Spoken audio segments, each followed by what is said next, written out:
Kepler's law of periods. Last time हमने Kepler's law of area पढ़ा था, आज हम पीरियड्स पढ़ेंगे और आज ही मैं नेक्स्ट वीडियो भी अपलोड कर दूंगी केपलर्स लॉ ऑफ ऑर्बिट्स की। अब सबसे पहले तो केपलर्स लॉ ऑफ पीरियड्स की जो है वो हम इसकी स्टेटमेंट देख लेते हैं, so that you can have a clear idea कि हम किस चीज़ से डील करने जा रहे हैं। So have a look of the statement. The square of the time period of a planet is directly proportional to the cube of the mean distance between sun and planet is called the Kepler's law of periods. This means that the ratio t square over r cube is constant for all planets orbiting the sun. ये इसकी statement है। अब हम इसको prove करने के लिए जो है वो हम जा रहे हैं, तो हम देखते हैं कि हम इसको प्रूव जो है वो कैसे करते हैं। चलें जी, अभी तक आपकी स्टेटमेंट में जो चीज़ बहुत क्लियरली आपको बताई गई है, the square of the time period of a planet is directly proportional to the cube of the mean distance between the sun and the planet. तो याद रखिए कि ऑर्बिट्स जो हैं वो बिल्कुल स्फेरिकल या सर्कुलर नहीं होते हैं, but they are in elliptical shape. तो सबसे पहले हम इसी फिगर ड्रॉ करेंगे। इलिप्टिकल शेप है और ये जो दरमियान का लॉन्गेस्ट पाथ होता है इसको हम बोलते हैं कि ये सेमी मेजर एक्सिस है। यहाँ पर सन है that is at one focus, और यहाँ पे हम कोई भी प्लैनेट जो है वो ले लेते हैं।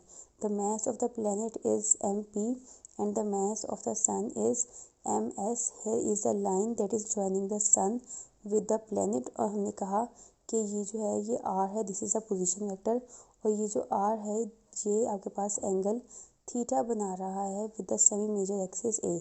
यहाँ से लेकर यहाँ तक का हिस्सा that is known as the semi major axis. अब यहाँ पे देखिए प्लैनेट मूव कर रहा है। मैंने आपको लास्ट में भी बताया था दो तरह की मूवमेंट्स होती हैं, सर्कुलर या इलिप्टिकल में, या तो क्लॉकवाइज होगी या एंटी क्लॉकवाइज होगी, but in physics we take anti clockwise movements as the positive. यहाँ पर ये आपका प्लैनेट जो है ये मूव कर रहा है, ये मूव कर रहा है और इलिप्टिकल पाथ एग्जिबिट कर रहा है। This is somewhat like circular motion. और आपको पता है कि अगर सर्कुलर मोशन हो तो आपके पास एंगुलर वेलोसिटी ओमेगा आती है, but the omega is connected with the linear velocity, और लीनियर वेलोसिटी v की डायरेक्शन आपके पास हर पॉइंट पे अलोंग द टेंजेंट जो है वो आपके पास होती है, दैट इज़ v। तो अब यहाँ पर और कुछ चीज़ें जो हम डिस्कस करने लगे हैं। तो अब आप देखें कि ये प्लैनेट जो है that is not connected with the sun with any rope or anything. सन ने इसको किसी ऐसी चीज़ से पकड़ा नहीं हुआ।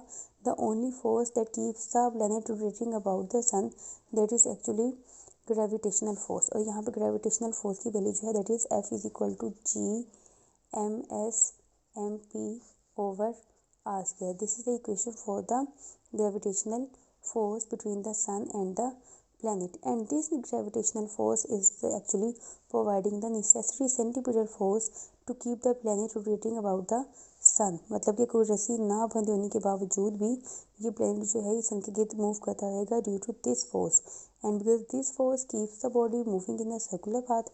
तो actually this is the force that is providing the necessary centimetre force. तो वैसे तो m v square over r होता है इसकी इक्वेशन, लेकिन यहाँ पे एम जो होगा that will be the mass of the planet, और हम इस इक्वेशन को कन्वर्ट कर सकते हैं इसकी एंगुलर एनालॉग में। आपके पास v is equal to R omega होता है, तो जहाँ पर v स्क्वायर है वहाँ पे आप लिख सकते हैं आर स्क्वायर ओमेगा स्क्वायर और नीचे आर। तो इक्वेशन फोर की बन जाएगी आपके पास m P R omega square. Now this is the equation number 1 and this is the equation number 2। दोनों को हम कंपेयर कर लेते हैं बाय कंपेयरिंग। तो ये आपके पास जो इक्वेशन बनेगी that will be M P R omega square that is equal to equation number 1 G mS mp over r square. This is the equation. Comparison के बाद यहाँ पर भी mp है, यहाँ पर भी mp है, यहाँ पर आपके पास r जब यहाँ से इधर ट्रांसफ़र होगा तो ये आपके पास आ जाएगा नीचे, and it will become at GMS over r cube. Now this is omega. Omega is known as the angular frequency or the angular velocity, and that omega is connected with the linear frequency. When we multiply this linear frequency with the 2 pi then this becomes the angular frequency. तो यहाँ पे omega की जगह पर आप 2 पाई f whole square जो है वो लिख सकते हैं, here GMS over r cube. तो ये आपके पास हो जाएगा 2 स्क्वायर मतलब कि 4 pi square f square but f is actually reciprocal of the time period, तो f square that will be equal to 1/t²। तो यहाँ पर ओवर टी स्क्वायर जो है वो हम इजीली लिख सकते हैं, that is equal to G(m(s)/r³। अब यहाँ पे हमारी जो रिलेशन थी, हमने जैसे कि स्टेटमेंट में दिखाया था, that we have to prove that t²/r³ that is equal to constant. तो हम क्या करेंगे, सिंपली टी स्क्वायर को वहाँ पे ले जाएं, यहाँ अरेंज कर देते हैं t²/r³ और आपके पास GMS नीचे आ जाएगा 4π²/GMS, ये आपके पास आ गया। नाउ दो तरीके हैं इसके, या तो आप इस तरीके से भी यहाँ पर भी देख सकते हैं, this t² is actually the square of the time period, this r is actually the cube of the distance or the line connected between the connected the sun with the planet. 4 is a number, 5 is also a number, G gravitational constant, mass of sun is also a constant thing, so this whole thing is a constant.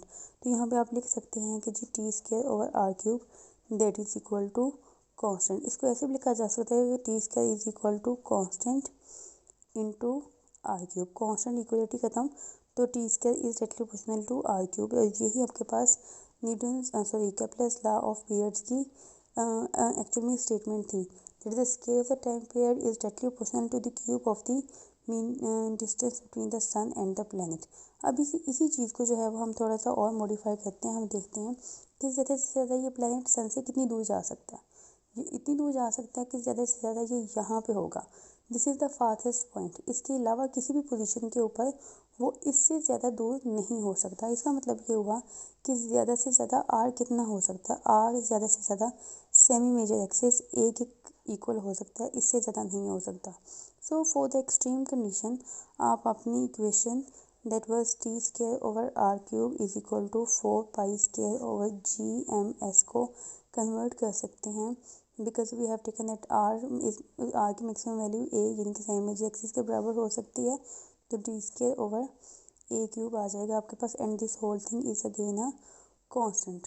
So in this case we have proved that the square of the time period of a planet is directly proportional to the cube of the mean distance between the sun and the planet, and this thing is known as the Kepler's law of periods, and we have proved that. Okay, class, your next topic is Kepler's law of Kepler's law of orbits। लेकिन Kepler's law of orbits करने से पहले कुछ terms जो हैं वो हमें clear होनी चाहिए, ताकि हम उसको जो है वो अच्छे तरीके से समझ सकें। ये जो टर्म्स हैं जिनका क्लियर होना हमारे लिए बहुत ज़रूरी है, ये कुछ टर्म्स हैं मैं यहाँ आपको बता रही हूँ। अगला लेक्चर जो है वो शाम तक अपलोड हो जाएगा, लेकिन उससे पहले इन टर्म्स की डेफिनेशन और ये होती क्या है ये आप लोगों ने सर्च करके रखनी है। First of all, what is eccentricity. Eccentricity की टर्म जो है वो क्या होती है, और ऑर्बिट्स में इसका क्या इफ़ेक्ट होता है, क्या इफ़ेक्ट होता है वो मैं आपको बताऊंगी, लेकिन इसकी डेफिनेशन क्या है, ये होता क्या है, ये आपने जो है वो पता करना है।